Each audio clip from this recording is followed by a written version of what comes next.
E aí, pessoal, tudo bem? Joia, né?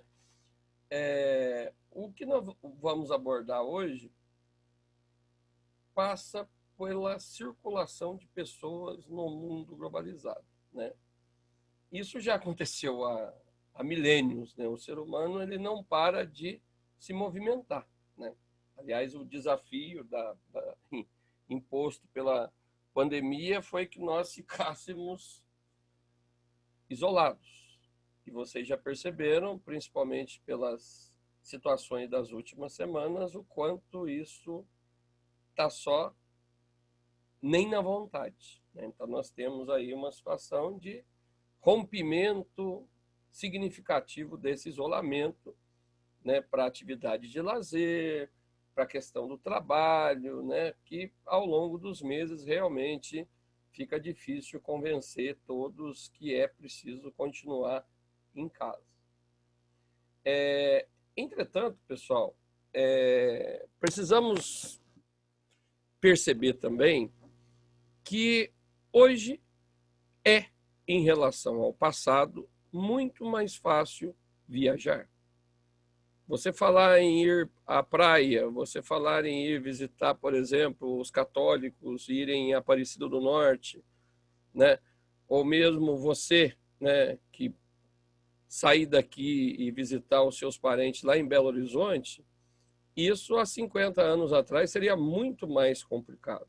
Hoje isso é mais fácil, é mais simples. O que ocorreu para facilitar isso?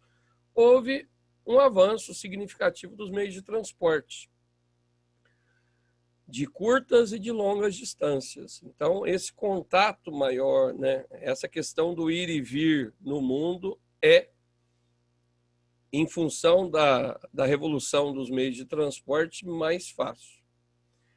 Onde que fica mais complicado? Fica mais complicado porque a forma de vigiar o ir e vir é muito mais forte hoje. Vigiar nas fronteiras dos países, vigiar na sua casa mesmo, né? A vigilância do viajar hoje está sob a forma de dinheiro. O recurso financeiro, se eu tenho, eu viajo mais. Se eu não tenho, eu tenho restrição aí a fazer viagem, seja para lazer, seja para trabalho.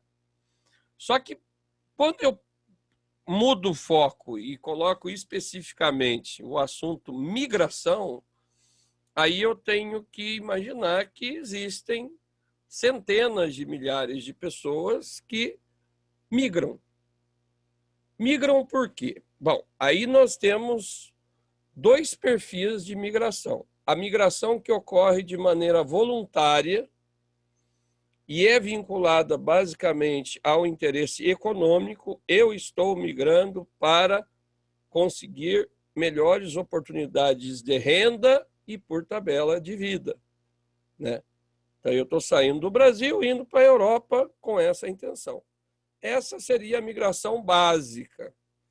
Só que nos últimos anos, cresceu muito a migração sob a forma de refugiados. Então, o refugiado é, vamos dizer assim, ele é um migrante especial, porque ele não está saindo da sua terra, do seu espaço, de forma voluntária. É uma migração forçada. Aí é uma forma de escravidão? Não. A escravidão era uma migração forçada, onde você, ser humano, você era mercadoria. O refugiado, ele não é mercadoria.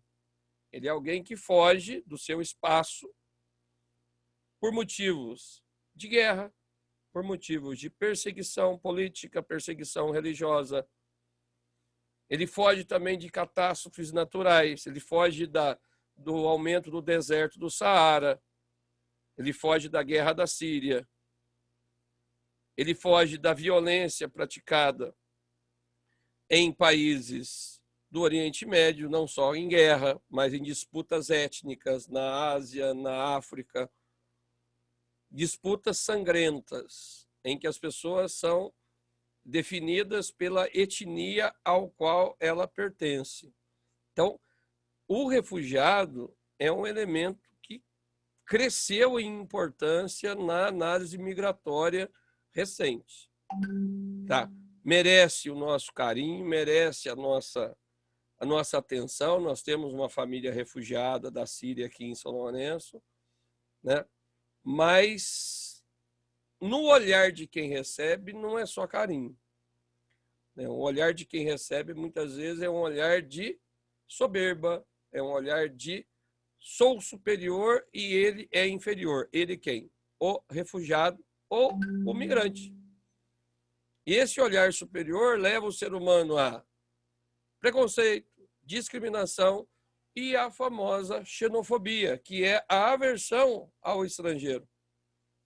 Ao estrangeiro que é visto como concorrente no mercado de trabalho, o estrangeiro que é visto como atrasado culturalmente, porque não domina o idioma, não tem a mesma religião do nativo. Então, são essas situações que nos preocupam, né? Nos preocupam. Por quê? Porque eu tenho no mundo diversas situações de minorias étnicas vivendo em outros países. Eu tenho o marroquino na Espanha, eu tenho o argelino na França, eu tenho o líbio na Itália, eu tenho o indiano lá no Reino Unido. E é uma incoerência, porque uma parte dessas pessoas entraram no país por quê? Porque, além de precisar, esses países também precisam. Países europeus, os Estados Unidos, o Canadá, até mesmo o Brasil, em alguns momentos, que a economia está bem, você precisa do imigrante. Para quê? Para serviços, principalmente de baixa qualificação, para a reposição da mão de obra cada vez mais envelhecida. Portanto, falar de imigração, falar de refugiado, é falar de algo que falta no mundo, falta entendimento, falta acolhimento, falta fraternidade. O relato da garotinha que já foi estampado para vocês, né? Eu estou salva, a minha vida ela existe, mas eu tenho saudade da minha terra. Saudade da professora, saudade da escola, saudade da minha casa. O refugiado não saiu porque ele quis, né? Ele saiu porque foi preciso sair, né? E como foi preciso sair, esse refugiado faz o quê? Ele vai ficar durante o período X, Y, Z, que dure uma guerra, que dure uma confusão étnica, que dure uma perseguição religiosa, que dure um drama ambiental, mas a intenção do refugiado é retornar. Aí é certeza que ele vai retornar? Não. Mas a intenção não é ficar. Até porque ficando, eu corro risco, um dia sim e o outro também, de preconceito, discriminação, xenofobia, insulto e até violência. Dilemas do mundo em 2020, seguindo 2019. Talvez nós não tenhamos só a pandemia para nos preocupar. Achar que alguém é melhor ou é pior por questão religiosa, por questão de origem, por questão de cor de pele, talvez seja tão grave quanto a pandemia que nós estamos vivendo. Tá certo? Até a próxima.